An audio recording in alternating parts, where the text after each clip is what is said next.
오늘은 2021년 1월 첫째 주일입니다.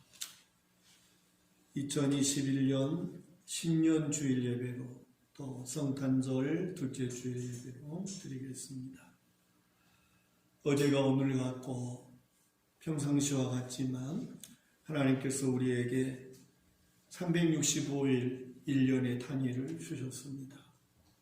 금년 한 해를 허락해 주신 하나님께 감사드리고 또 우리의 삶을 결단하는 하나님께 영광을 돌릴 수 있는 예배가 되시기를 축복합니다. 1장 찬송으로 예배로 나갑니다.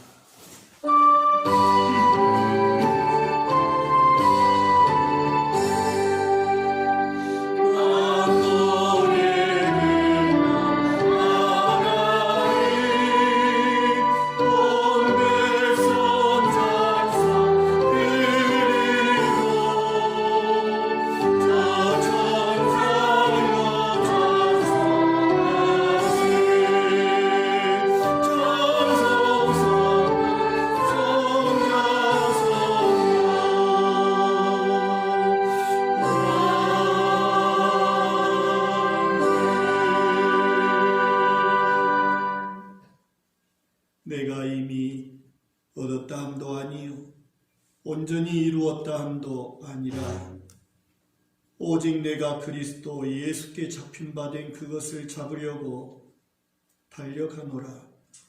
형제들아, 나는 아직 내가 잡은 줄로 여기지 아니하고 오직 한 일, 즉 뒤에 있는 것은 잊어버리고 앞에 있는 것을 잡으려고 표대를 향하여 그리스도 예수 안에서 하나님이 위에서 부르신 부름의 상을 위하여 달려가노라.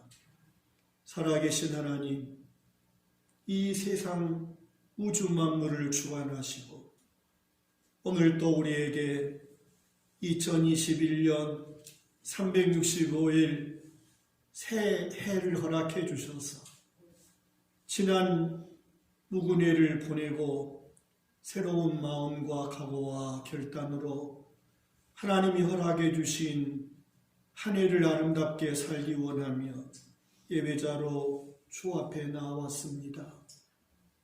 하나님의 한량없는 은혜와 긍휼로 덧입혀 주셔서 심히 부족하고 연약한 것뿐이지만 하나님의 손에 붙잡혀서 아름답고 복되게 살아가기를 원합니다.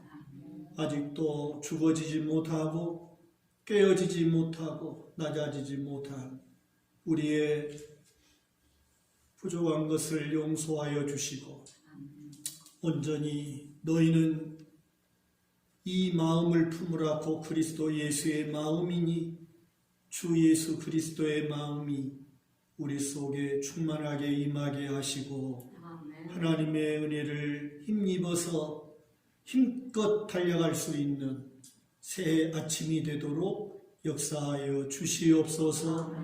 성령으로 임하셔서 예배를 주관하여 주시고 하나님께서 홀로 영광을 받아 주시옵소서. 예수님 이름으로 감사드리며 기도 올리옵나이다. 아멘. 550장 찬송하시겠습니다.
전능하사 천지를 만드신 하나님 아버지를 내가 믿사오며 그 외아들 우리 주 예수 그리스도를 믿사오니 이는 성령으로 잉태하사 동정녀 마리아에게 나시고 본디오 빌라도에게 고난을 받으사 십자가에 못 박혀 죽으시고 장사한 지 사흘 만에 죽은 자 가운데서 다시 살아나시며 하늘에 오르사 전능하신 하나님 우편에 앉아 계시다가 저리로서 산자와 죽은 자를 심판하러 오시리라.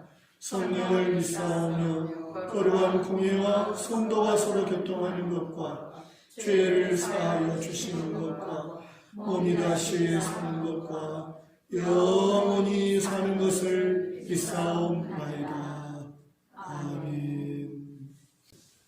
551장 찬송드립니다.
누가복음 1장 26절부터 38절까지 합독하시겠습니다. 여섯째 달에 천사 가브리엘이 하나님의 보내심을 받아 갈릴리 나사렛이란 동네에 가서 다윗의 자손 요셉이라 하는 사람과 약혼한 처녀에게 이르니 그 처녀의 이름은 마리아라. 그에게 들어가 이르되 은혜를 받은 자여 평안할지어다. 주께서 너와 함께 하시도다 하니 처녀가 그 말을 듣고 놀라 이런 인사가 어찌 함인가 생각하네. 천사가 이르되 마리아여 무서워하지 말라. 내가 하나님께 은혜를 입었느니라. 보라 내가 잉태하여 아들을 낳으리니 그 이름을 예수라 하라. 그가 큰 자가 되고 지극히 높으신 이의 아들이라 일컬어질 것이요 주 하나님께서 그 조상 다윗의 왕위를 그에게 주시리니 영원히 야곱의 집을 왕으로 다스리실 것이며 그 나라가 무궁하리라. 마리아가 천사에게 말하되 나는 남자를 알지 못하니 어찌 이 일이 있으리이까. 천사가 대답하여 이르되 성령이 내게 임하시고 지극히 높으신 이의 능력이 너를 덮으시리니 이러므로 나실 바 거룩한 이는 하나님의 아들이라 일컬어지리라. 보라 내 친족 엘리사벳도 늙어서 아들을 배었느니라. 본래 임신하지 못한다고 알려지니가 이미 6달이 되었나니 대저 하나님의 모든 말씀은 능하지 못하심이 없느니라. 마리아가 이르되 주의 여종이오니 말씀대로 내게 이루어지이다 하며 천사가 떠나갑니다. 아멘. 312장 찬양드리겠습니다.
주관하시고 또한 우리의 삶을 이끌어 가시며 거룩하신 하나님의 뜻을 이루어갈 수 있도록 은혜를 베풀어 주심을 감사드립니다.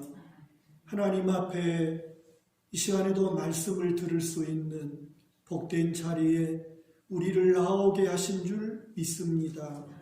각사한 심령을 가로막고 있는 어두움의 세력은 물리쳐 주시고 온전히 성령 하나님께서 역사하셔서 주신 말씀이 진리의 말씀으로 들려지도록 은혜를 부어주시고 이 말씀을 붙잡고 금년 2021년을 믿음으로 살아내게 하시고 하나님의 놀라운 은혜를 경험하고 하나님의 살아계심을 증거하는 복된 한 해가 되도록 역사해 주시옵소서.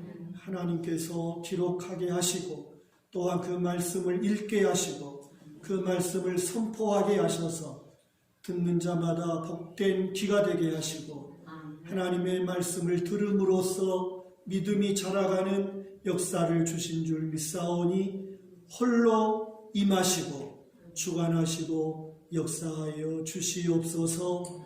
예수님 이름으로 간절히 기도 올리옵나이다. 아멘. 할렐루야. 성경은 하나님께서 말씀으로 온 세상을 지으셨다고 선언합니다. 믿습니까? 아멘. 또 하나님께서는 예수 그리스도 그분이 말씀이셨는데 그 말씀이 육신이 되어 이 세상에 오셨다고도 선언하고 있습니다. 우리는 이러한 하나님의 말씀을 받아들이기를 퍽꺼려하고 또 힘들어합니다. 왜 그럴까요? 하나님이 세상을 말씀으로 창조하셨다. 말씀이신 예수님이 육신이 되어 이 세상에 오셔서 우리의 죄를 대신하여 십자가에 죽으시고 부활하셨다. 이러한 성경이 선언하는 가장 중요한 이러한 말씀들을 사람들은 거부합니다. 또 교회를 나온다 할지라도 그러한 말씀을 선뜻 받아들이기를 머뭇거리는 그러한 일들을 볼 수가 있습니다.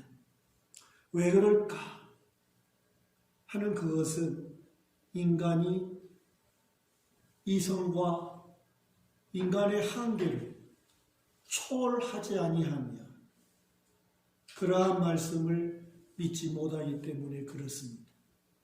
그래서 이러한 성경이 선언하는 이러한 말씀들을 받아들이고 믿는다고 하는 것은 나의 이성을 내려놓고 나의 한계를 인정하고 그러한 자세를 가질 때에 비로소 우리는 하나님께서 선언하신 말씀을 받아들일 수 있는 줄 믿습니다. 그래서 이것을 우리는 믿음이라고 말씀하고 있습니다. 그래서 성경 말씀은 언제나 인간의 한계를 시인하도록 요구한다는 사실입니다. 우리의 이성을 내려놓기를 요구하고 있습니다. 그래서 인간이 경험해 보지 않는 그러한 가능성을, 내가 경험하지 않는 가능성을 수용하도록, 받아들이도록 하나님은 요청하고 있다는 것이죠. 그것은 오직 믿음으로만 가능한 거예요. 그래서 나의 이러한 이성과 나의 한계를 내가 받아들이고 인정해서 하나님을 영접하고 믿는다고 하는 것은 믿음이라는 것이죠. 그래서 믿음은 이처럼 나의 한계를 깨닫고 무한한 능력이신 하나님을 신뢰하는 것이 믿음이죠. 다른 게 아니에요. 그래서 나는 연약한 존재다라고 하는 거예요. 나는 참으로 허물과 흠이 많은 존재다. 더 나아가서 나는 죄인이라고 하는 거죠. 그래서 나의 이러한 무능함, 나의 이러한 한계를 내가 시인하고 영원하시고 무한하신 하나님을 내가 받아들이는 것. 그 하나님을 신뢰하는 거예요. 그것이 믿음이다. 그래서 히브리서 11장 1절로 3절의 말씀에 믿음은 바라는 것들의 실상이요 보이지 않는 것들의 증거니 선진들이 이로써 증거를 얻었느니라. 믿음으로 모든 세계가 하나님의 말씀으로 지어진 줄을 우리가 아나니, 믿음으로 모든 세계가 하나님의 말씀으로 지어진 것을 믿게 된다는 거죠. 그러니까 믿음이 아니면 받아들일 수가 없는 거예요. 인간이라고 하는 존재가 그런 거지. 그래서 오직 믿음으로만 모든 세계가 하나님의 말씀으로 지어진 것을 믿게 된다라고.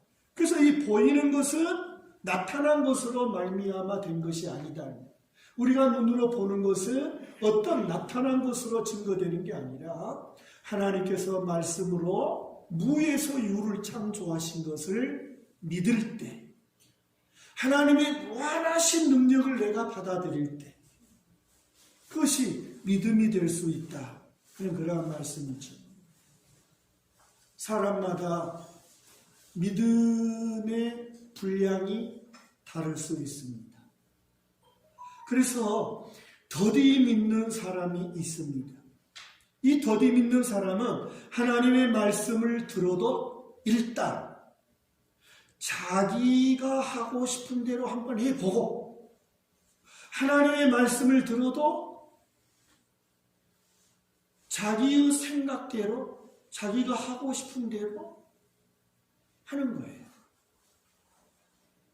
그리고 자기 생각과 자기 하고 싶은 대로 하다가 그게 막혀요. 그게 잘 안 돼요. 그러면 그때 다시 돌아와서 하나님 앞에 나오는 것. 이런 사람을 더디 믿는 사람이라고 말할 수 있어요. 그래서 이 더디 믿는 사람은 자의식이 강한 사람이지.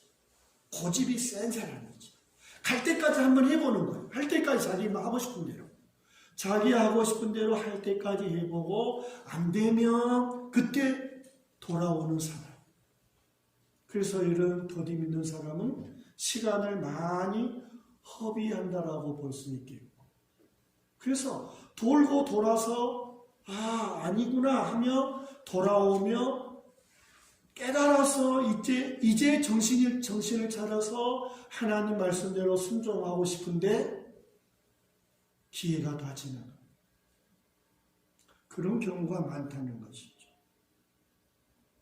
어린아이의 믿음. 말씀을 듣는 즉시 순종하지 못하지만 자기 자신을 곰곰이 생각해 보면서 자기를 설득하는 것. 그래서 자기를 설득해서 억지로라도 순종하는 사람을 어린아이의 믿음의 수준이다. 그렇게 말할 수 있어요. 그래서 처음에는 바로 순종하지 못하다가 자기 자신을 돌이켜보고 생각해보고 하니까 이거 순종해야 되겠어요. 그래서 설득을 하는 거죠. 자기를. 이런 사람을 표현하는 그러한 믿음이라고 할 수 있겠고, 제일 좋은 믿음은 옥토와 같은 믿음이지. 말씀이 떨어지자마자 그 말씀을 마음에 담고 순종으로 옮겨가는 사람이에요. 그래서 예수님은 이런 사람을 좋은 밭이라 그렇게 말씀하십니다.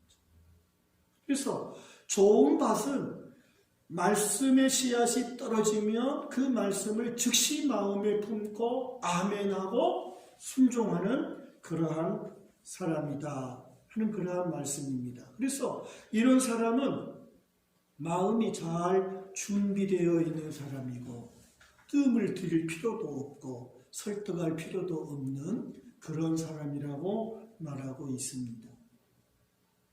2021년 새해 벽두에 우리에게 묵상할 말씀은 누가복음서다 하는 말씀입니다.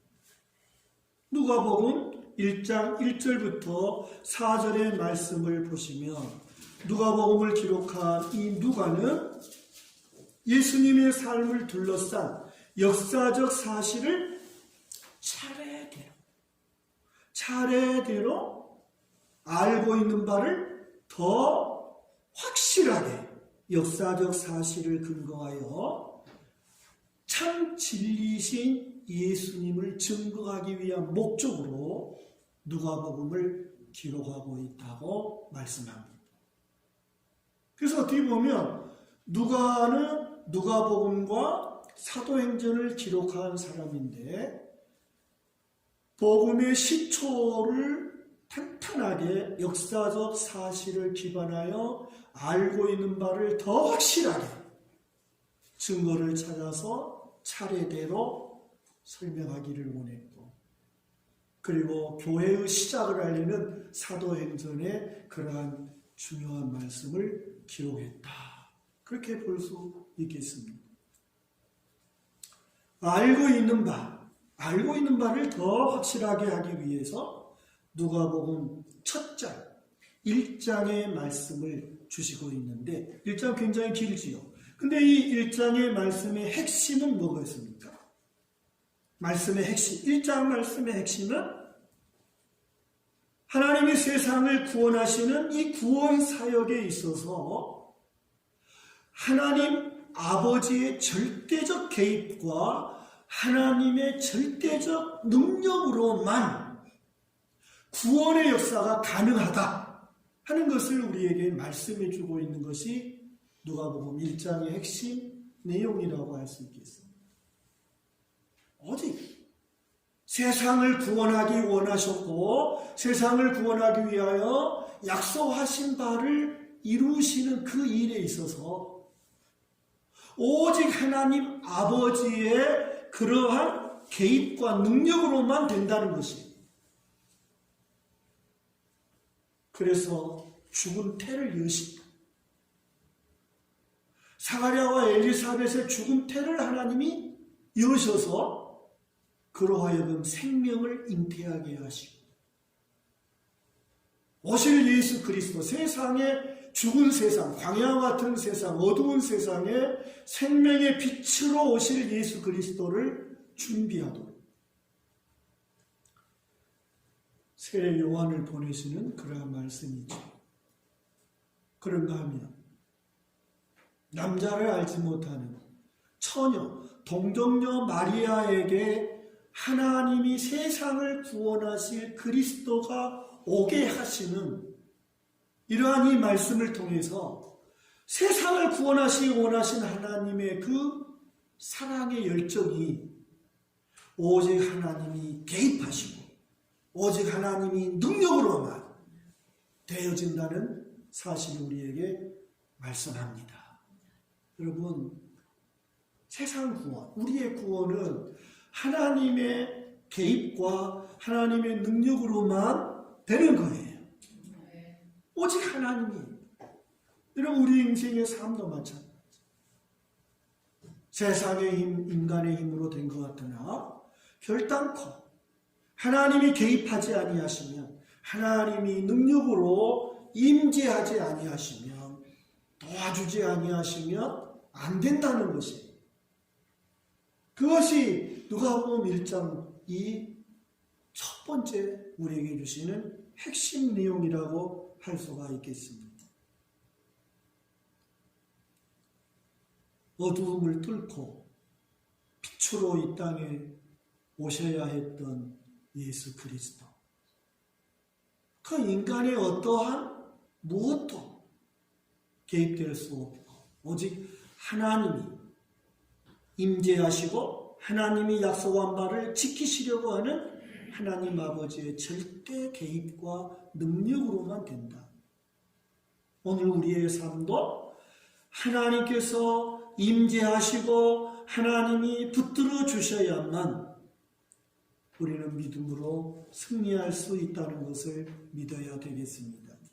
그래서 하나님께서는 이렇게 당신이 약속한 바를 이루시는 그 일에 누가 어떻게 도구로 사용되었는가 하는 그것을 우리에게 말씀하시죠. 예수님이 오시는 이 길, 이 어둠과 죄악의 사슬에 매인 이 세상을 빛으로 생명으로 구원하시기 위하여 오시는 예수 그리스도의 오시는 과정에도 이와 같이 하나님이 개입하셔서 이루시지만 그 약속의 말씀을 이루시는 그 일에 통로자, 도구로 쓰임받는 사람들을 우리에게 보여주시는 거죠. 그래서 우리의 남은 생애가 하나님 앞에 아름답게 쓰임받는 통로자가 되시고 귀한 도구가 될 수 있기를 주의 이름으로 축복합니다. 무엇보다도 동정녀 마리아이죠. 동정녀 마리아. 하나님의 아들, 하나님이 인간의 몸을 입고 이 땅에 오시는 그에게 가장 귀한 도구로 사용된 사람이 마리아다. 26절 읽습니다. 여섯째 달에 천사 가브리엘이 하나님의 보내심을 받아 갈릴리 나사렛이란 동네로 갔다. 그렇게 말씀합니다. 자, 하나님이 천사 가브리엘을 어디로 보냈다 그랬어요? 갈릴리 땅 나사렛 동네로 보냈다는 거예요. 하나님께서 왜 가브리엘을 이처럼 예수님을 잉태할 여인을 찾는데 저 유대 땅 수도인 예루살렘으로 가게 하지 아니하고 참 버림받은 땅 갈릴리 땅 그 중에서도 나사렛이라고 하는 그 작은 마을로 가게 하셨을까 하는 그러한 말씀입니다. 나사렛이라는 동네는 참으로 작고 가난한 멸시받는 그런 동네였다. 당시 사람들에게 평판이 좋지 않는 그런 지역이었다. 그래서 나사렛은 예루살렘에서 두로와 시돈으로 가는 그 중요한 길목에 위치해 있다고 하는 것이지요. 그래서 이스라엘을 점령하는 그러한 점령군, 군대들이 왔다 갔다 하는 통로가 되고 또 무역을 하는 상인들이 왔다 갔다 하는 그러한 통로가 되었다는 것입니다. 그러다 보니까 그 지역은 여러 가지 타락한 문화, 세상의 문화가 늘 그들을 위협하는 그러한 지역적 상황에 놓이는 곳이었다라고 합니다. 그래서 우리는 이 나사렛이 얼마나 볼품없는 동네였는가 하는 것은 요한복음 1장 45절의 말씀에 보면 거기에 빌립이라고 하는 제자가 자기의 친구 나다나엘을 예수님께 전도했지요. 그래서 예수님을 전해줬어요. 빌립이 나다나엘에게 예수님을 말하니까 이 나다나엘이 빌립에게 뭐라고 그랬어요? 야, 나사렛에서 무슨 선한 것이 나겠어? 그런 말을 했죠. 야, 웃기지 마라. 나사렛에서 메시아가 온다고? 나사렛에서 무슨 선한 것이 나겠냐 하면서 굉장히 나사렛 예수라고 할 때에 그 나사렛을 무시하고 멸시하는 그러한 말투를 볼 수가 있습니다. 이렇게 하나님께서 가브리엘 천사를 볼품없고 작고 가난하고 멸시받는 그러한 나사렛에 보내고 그곳에서도 참 연약한 그러한 처녀 마리아를 찾았다라고 하는 것입니다. 우리는 이러한 말씀에서 무엇을 느낄 수 있습니까? 하나님이 당신의 뜻을 이루는 일에 쓰임받는 사람, 그 사람을 찾는다는 것. 근데 그런 사람을 찾을 때 어떤 사람을 찾을까? 그래서 하나님은 외모를 보시고 찾지 않으신다. 하나님은 중심을 보십니다.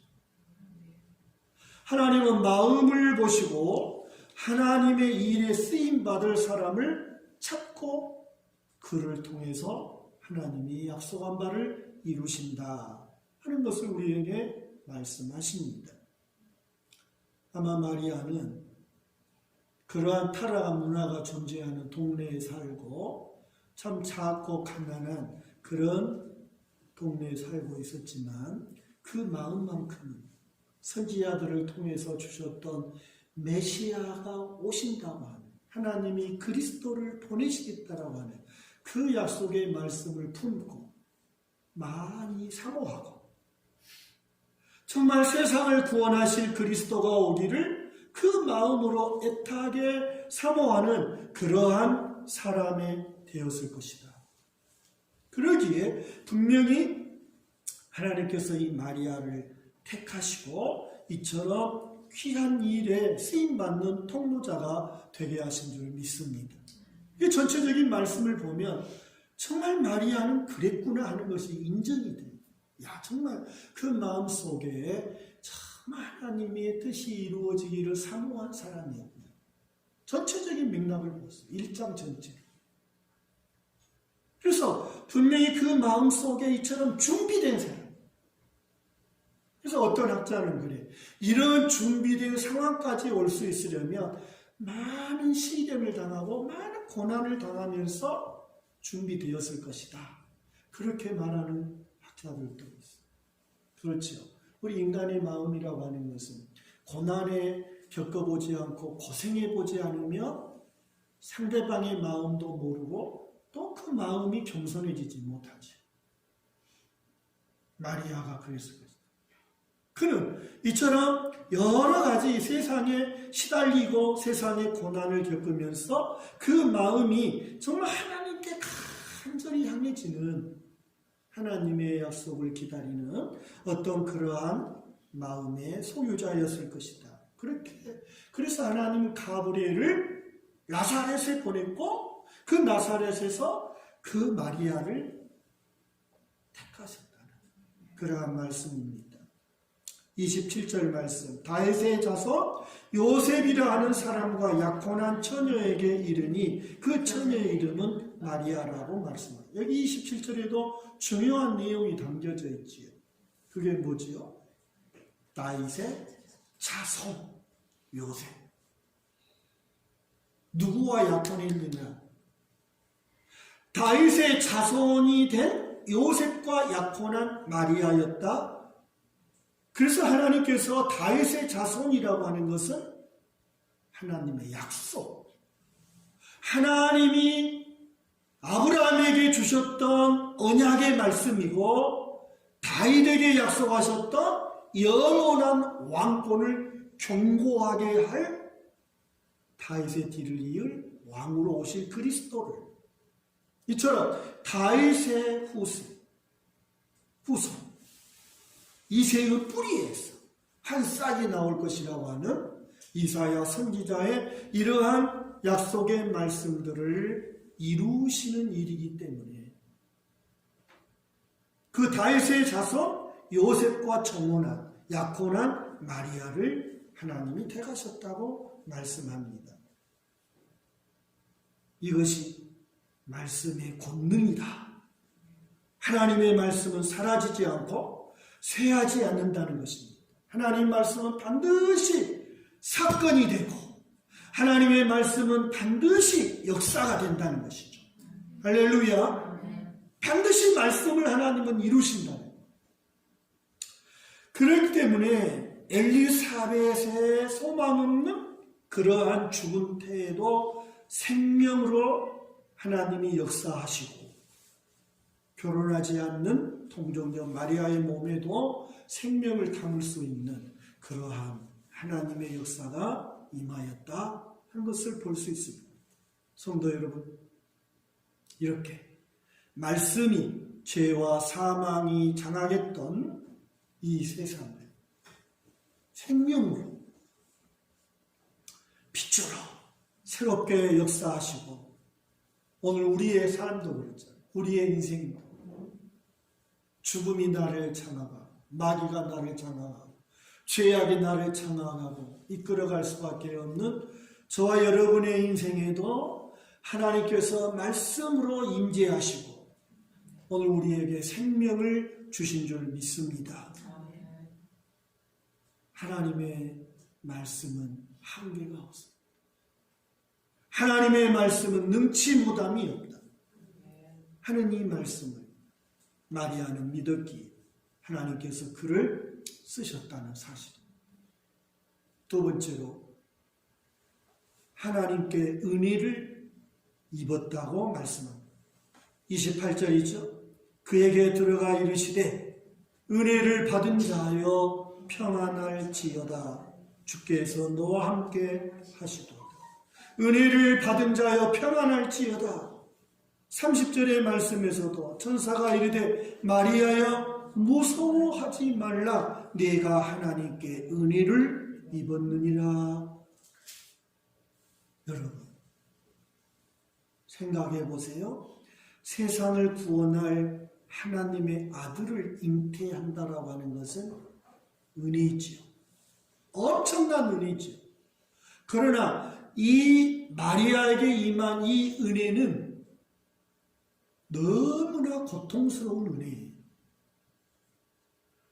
마리아에게 임한 이 은혜는 참으로 가혹한 은혜예요. 목숨을 바쳐야 할 은혜예요. 평생 손가락질 받으며 음란한 여자라고 손가락질 받고 낙인 찍혀야 되는 은혜예요. 예수 그리스도를 잉태하는 것은 엄청난 은혜이지만 처녀라고 하는 아직 결혼하지 않고 약혼한 처녀 마리아에게서 이 은혜는 죽음을 각오하는 은혜였어요. 힘든 은혜, 가혹한 은혜, 고통스러운 은혜. 왜 그랬을까요? 당시 유대 땅, 그 나라는 예수님 오실 때 유대 땅의 결혼 제도라고 하는 것은 두 단계로 이루어진다고 합니다. 첫 번째 단계는 양쪽 가문이 만나서 율법적으로 이제 협의를 하는 것. 그리고 서약을 하는 것. 가문이 만나 두 양가가 만나서 율법적으로 그것을 합의하고 그 합의를 약혼이라고 하는 정혼이라고 하는 것으로 법적으로 결혼이 되는 거예요. 그러나 당장 그 신부가 남편의 집으로 가는 게 아니라 그렇게 양가가 합의하여 율법적으로 부부라고 하는 것을 선언하면 신랑은 돈을 벌어서 신부에게 줄 수 있는 지참금을 준비해서 신부에게 그것을 주고 신부를 데려와 혼인잔치를 해야 되는 거예요. 그럼으로써 비로소 부부가 되는 거예요. 그래서 이스라엘, 이 유대 나라의 이 결혼 제도라고 하는 것은 이와 같이 약혼, 정혼은 법적으로 결혼이 부부예요. 그러나 실제적으로는 부부가 아니죠. 그래서 법적으로는 부부가 되었지만 그러나 실제로 같이 사는 그러한 부부는 아직 아니다라고 하는 것이죠. 그래서 마리아는 법적으로는 요셉의 아내이었기에 어떠한 흩은 짓을 할 수가 없고 또 유대율법적으로 약혼한 처녀가 아직 결혼잔치를 하지 않는 약혼한 처녀가 아이를 낳다 하는 것은 당시의 율법적으로 돌에 맞아서 죽어야 하는 그러한 사형 율법이었죠. 그렇기 때문에 남편이 정해진 처녀 마리아가 아이를 잉태한다고 하는 이 은혜는 죽음을 각오하는 은혜, 고통스러운 은혜, 대가를 치러야 하는 은혜, 완전히 자기를 내어놓지 않으며 이 은혜를 가질 수 없는 그러한 마리아에게 임한 은혜였다 하는 것입니다. 참으로 파혼의 위험이 있고 죽을 수도 있고 평생 그는 낙이 찍힌 그러한 인생으로 살아가야 하는 그러한 은혜가 마리아에게 임한 은혜였다 하는 것입니다. 여러분, 우리도 그렇죠.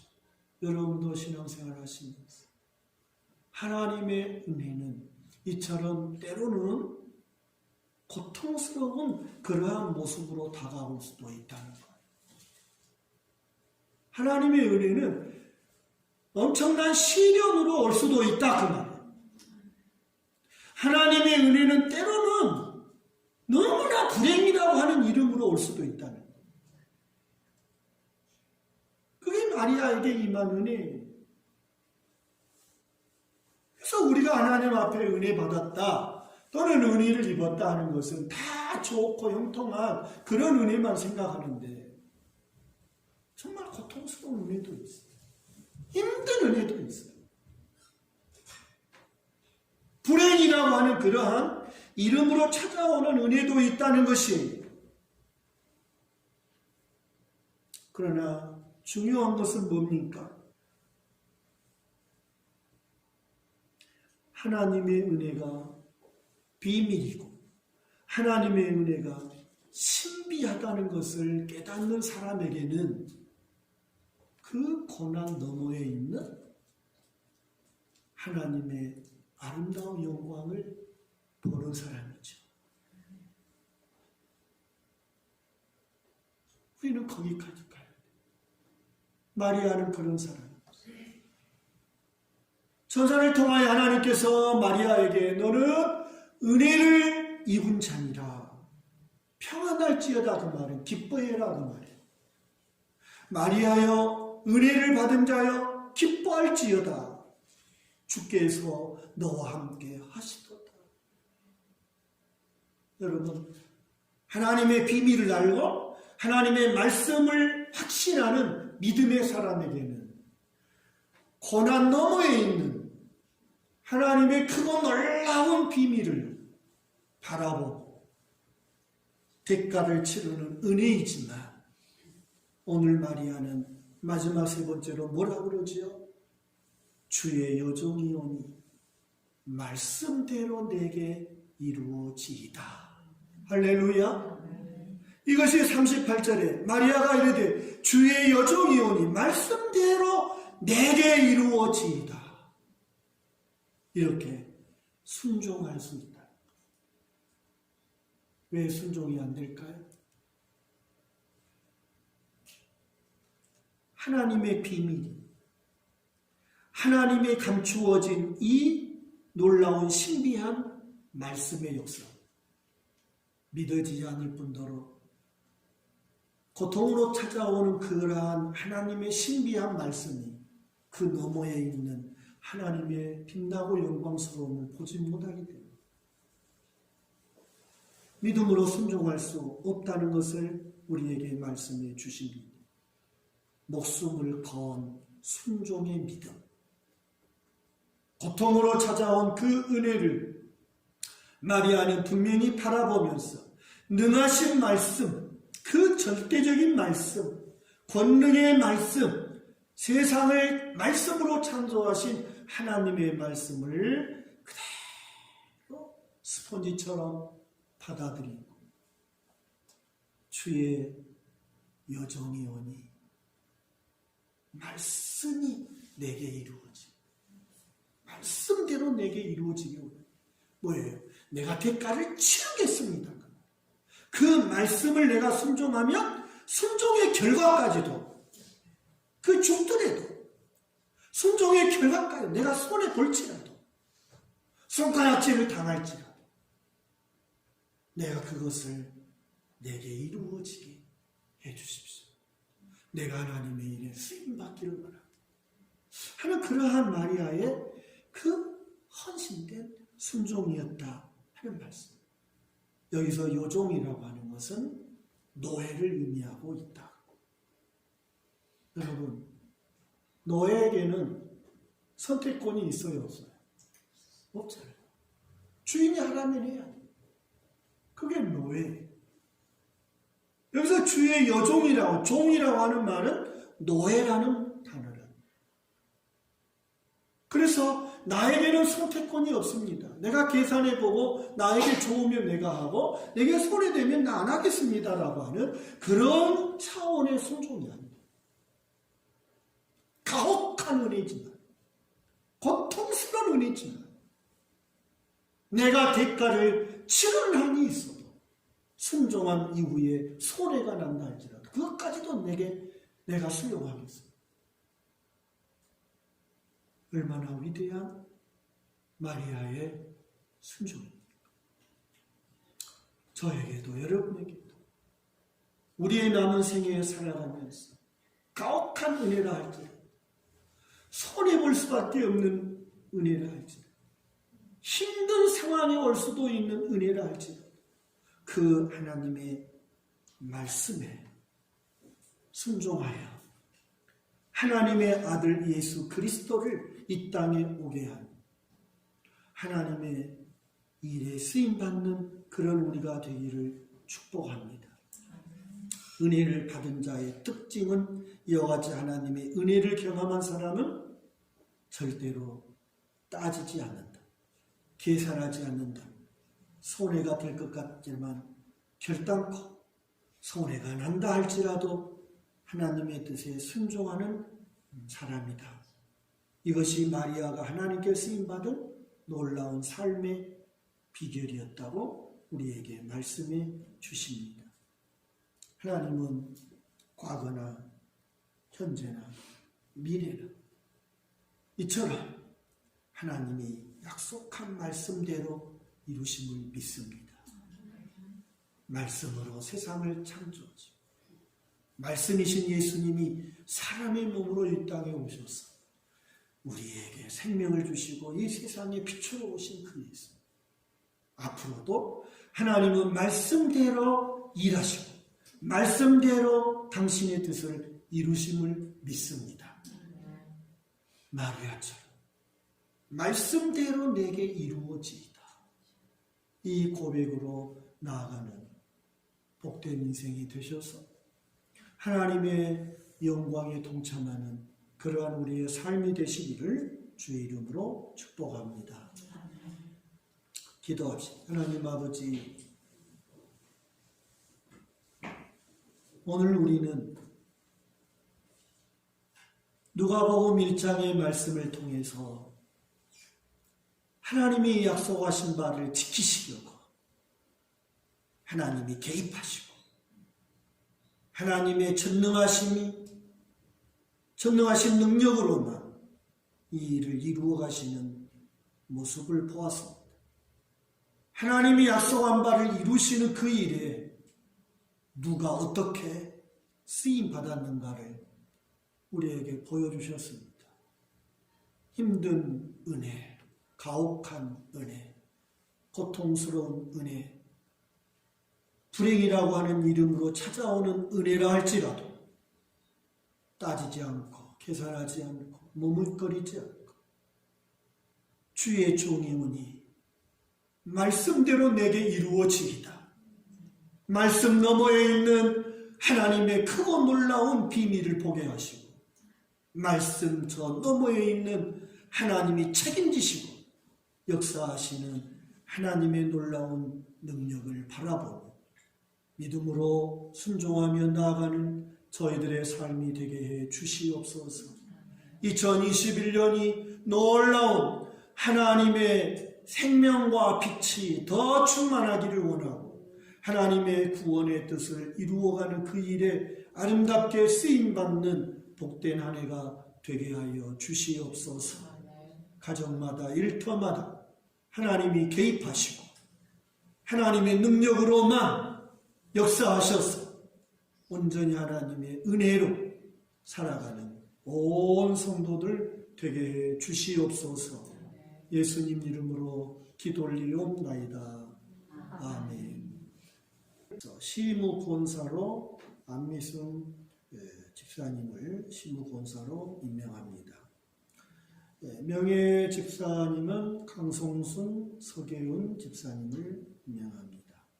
서리 집사님은 이효순, 양미란, 황윤종 집사님을 임명합니다. 자, 우리 식구들은 다 적으니까 다 직분자죠. 일어서시기 바랍니다.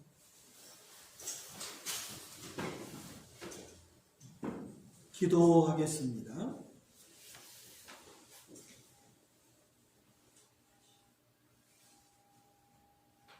우리를 택하시고 부르시고 세우셔서 하나님의 일에 동참하게 하시고 하나님이 허락하신 건강과 또 지혜와 재능과 우리의 물질로 하나님의 일에 쓰임받도록 저희들을 세워주시니 감사를 드립니다. 어떠한 직분이든지 하나님께서 주신 것을 믿게 하여 주시고 하나님이 나를 필요로 하여 부르시고 세우셨음을 깨닫게 하여 주시옵소서. 직분의 소중함을 알게 하여 주시고 믿음으로 잘 감당하는 복된 직분이 되게 하여 주시기를 기도합니다. 결단코 직분을 경중을 따지지 않게 하시고 천사가 흠모하는 귀한 직분인 것을 알게 하셔서 사람의 눈에 보이기가 아니라 중심을 보시는 하나님 앞에 충성스럽게 진실한 마음으로 주님이 일을 감당하는 귀한 직분자들이 되도록 역사해 주시옵소서. 오 하나님, 성령으로 임하셔서 인간적이고 세상적인 모든 생각들은 다 내려놓게 하시고 온전히 성령의 도우심을 입고 하나님의 은혜를 힘입어 사명을 감당하고자 원하는 뜨거운 열정이 지금 이 순간 이들의 마음속에 불릴 듯하게 하여 주시기 원합니다. 참으로 작은 교회, 하나님 섬기는 일이 버겁습니다. 큰 교회의 큰 직분을 맡은 자보다 작은 교회의 귀한 직분이 훨씬 힘들고 어렵고 나를 헌신하지 않으면 할 수 없는 환경인 것을 우리가 압니다. 갑절로 은혜 베풀어 주시고 하나님 아버지 복을 내려 주셔서 이 사명 감당하기에 부족함이 없도록 건강 주시고 풍성한 물질로 채우셔서 죽도록 충성할 수 있는 귀한 직분자들이 되도록 역사하여 주시옵소서. 감사드리옵고 예수님 이름으로 축복하며 기도 올리옵나이다.